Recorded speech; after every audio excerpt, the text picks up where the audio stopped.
na isang paaralan na walang reading materials. Pinagawa ko yung eskwelahan at nagpadala ako ng tulong doon kasi walang reading materials. Bulok yung paaralan doon sa lugar nila Heart Evangelista.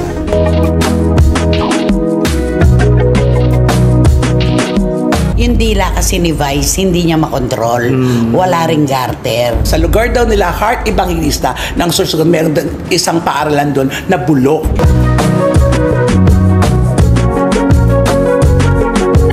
DepEd po yan. Trabaho ng DepEd yan. Hindi ni Heart Evangelista. Ano nga ang sabi ni Direk Daryl Yap? Kung ako kay Heart, magbibigay din ako ng tulong sa Tondo. At saka ako isusumbat kay Vice Ganda. Veteranang kolumnista na si Christopher Min, naluka sa inilatag ni Vice Ganda laban sa mag-asawang Heart Evangelista at Senator Chis Escudero.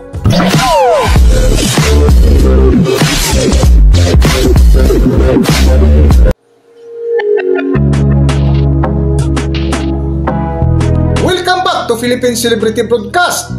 Mainit pa rin na pinag-uusapan hanggang ngayon ang banat ni Vice Ganda laban sa asawa ni Senator Chis Escudero na si Heart Evangelista, na kung saan ay kwento ni Vice Ganda ang kanyang naging pagtulong sa isang paaralan nang minsan siyang dumayo sa probinsya ni na Heart Evangelista. Na isang paaralan na walang reading materials. Pinagawa ko yung eskwelahan at nagpadala ako ng tulong doon kasi walang reading materials. Bulok yung paaralan doon sa lugar nila Heart Evangelista. I cried so much when I saw that school. Kung matatandaan sa pangako sa suna ni Pangulong Ferdinand Marcos Jr. noong nakaraang taon 2024, ay target ng administrasyon ni Pangulong Marcos Jr. ang 1,700 classroom na proyekto ng DPWH ngayong taong 2025. Ngunit sa Senate hearing sa Senado kamakailan ay nagulat ang lahat ng tanungin ni Senator Bam Aquino, si DPWH Yusek Vince Dizon, na 22 classroom pa lang ang completed ng nasa huling quarter na ng taon. Ilan na po ang nagawang classroom ng DPWH for 2025? At ilan po yung projected na magagawa po ninyo for 2025? Mr. Chairman, let me just get the information. For 2025 po, ang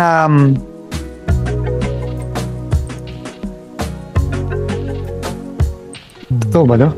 Baba nito. So, for 2025 po, out of 1,700 na dapat gawin, 22 pa lang po ang completed at 882 po ang ongoing. Okay, October na, Seka. At meron pong 882 na not yet even started. So, it's a very deplorable rate of only 15.43%. Exactly. So, ito po kasi yung ito yung resulta ng mga issues po natin with the agency, our issues with flood control. Isipin nyo po, Sek, naging priority ang flood control for the past year, no? As a national infrastructure. If you look at the budget, practically 1/3 ng budget ng DPWH dapat sa flood control. At ngayon tinanggal na yan. Alam natin, maganda po yun. But when you look at our classrooms, 22 completed for 2025 is not even, you can't even explain that, di ba? Hindi mo yun, even just saying it, sumasakit po yung puso ko na 22 lang po yung nagawang classroom. Ang current classroom backlog ho natin ay 146,000. By 2028, if we continue at this rate, aabot ho tayo ng 200,000, no? So, Sek, anong gagawin natin dito? 22 classrooms ang nagawa po ng DPWH, October na po, 2025. We will have to find a way to fast track it. But I think the more important question, Mr. Chairman, is bakit 22 lang?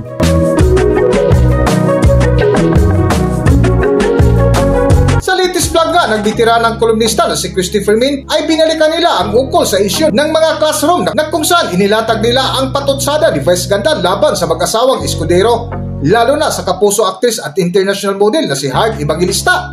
Ito naman, yung kay Vice Ganda, ikaw ang maglatag. Ay, eto na ngayon. Laman ito ng social media, sa TikTok naglalabasan. Yung sa isang portion ng Showtime, sa isang portion yung yung pick-pack, basta ganon. Ganon. Nagsayita siya, si Vice Ganda, at binanggit na talagang diretso si Heart Evangelista. Sa lugar daw nila, Heart Evangelista, ng Sorsogon, meron isang paaralan doon na bulok. Ay, grabe Grabe. Ang sakit naman no. Na nung nakita niya na iyak-iyak daw siya dahil sa sobrang kabulukan ng eskwelahan na yon at tinulungan niya daw yun. At yung mga bata raw, At walang yung- reading materials. Walang reading materials. Walang gamit sa madaling salita. Eto na, inulan siya ngayon ng ano. Eh, sinabi niya kasi pinagawa daw niya. O tinulungan niya. Siyempre, nasa isip ng tao, sigurong bulok na bulok. News ko, maamukat-mukat ka. Ang dami, hindi, may nagko-comment na, hindi bulok itong eskwelahan na to. Mga ganon. Mga Bicolano, nagagalit Oo. sila. Parang masyado silang niyurakan naman na parang, ano ito? Anong kwento yan? At saka, napag-alaman natin mula sa mga sources ni Hart na hindi naman kay Hart, yung PA niya. Oo. Ang sabi, maliit naman palang halaga yung binigay niya. 63,000 pala. Yung 40% sinagot ng PTA. O, tapos ang ibig sabihin, may pondo. Oo. Tapos yung mga reading materials pala, sponsored pala yun. Ang hindi May lang, sponsor pala yun. ang hindi kasi nagustuhan doon, yung binanggit niya ang pangalan Bulok. ni Hart at yung paaralang bulok. Oo. Unang-una, nagpunta siya sa lugar ni na Hart. Ba't hindi niya diretso na sinabing kung saan dating gobernador, si Senator Chis Escudero? Bakit si Hart Evangelista? Yes. At nagbanggit pa siya na tulad ng iba na nagbibili ng Ng mga mamahaling bag, Hermes, mga ganun. Di siya parang ano ito, bakit saan nanggagaling ito? Eh, dapat sabi nga sa mga comment, dapat hindi si Hart ang ang kinall out mo, DepEd. Kasi sila may Eto problema ng paaralan, sabi niya. Dapat kinall out niya, DepEd. Sila po ang mayroong kakayahan talagang managot doon sa kung ano mang kailangan ng mga silid paaralan dito sa ating bayan. DepEd po yan, trabaho ng DepEd yan, hindi ni Hart Evangelista. Dahil si Hart, nagkataon lang ng kanyang asawa ay taga Sorsogon.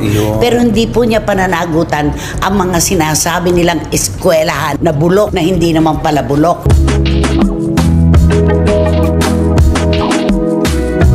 Sa patuloy nga nagpaksa ni Nana ni Christopher Min ay napatanong sila kung bakit may trumpeta pa si Vice Ganda kung sakaling may gagawin itong tulong. Ngunit ang ikinagulat ni Nana ni Christopher Min, nang biglang sinisi ni Vice Ganda si Hart Evangelista na hindi naman ito empleyado ng gobyerno, lalo na sa kagawaran ng DepEd na tila naloka si Nana ni Christopher Min sa banat ni Vice Ganda laban kay Hart Evangelista.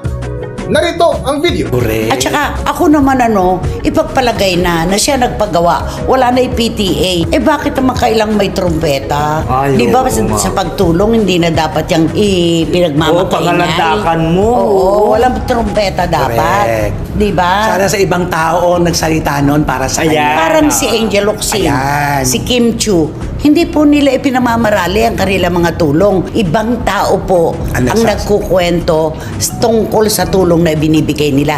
Walang trumpet, walang trumpeta. Hindi maganda, nawawala yung indulhensya pagka ganoon. Correct. Kasi talagang dun nagulantang lahat na nakapanood.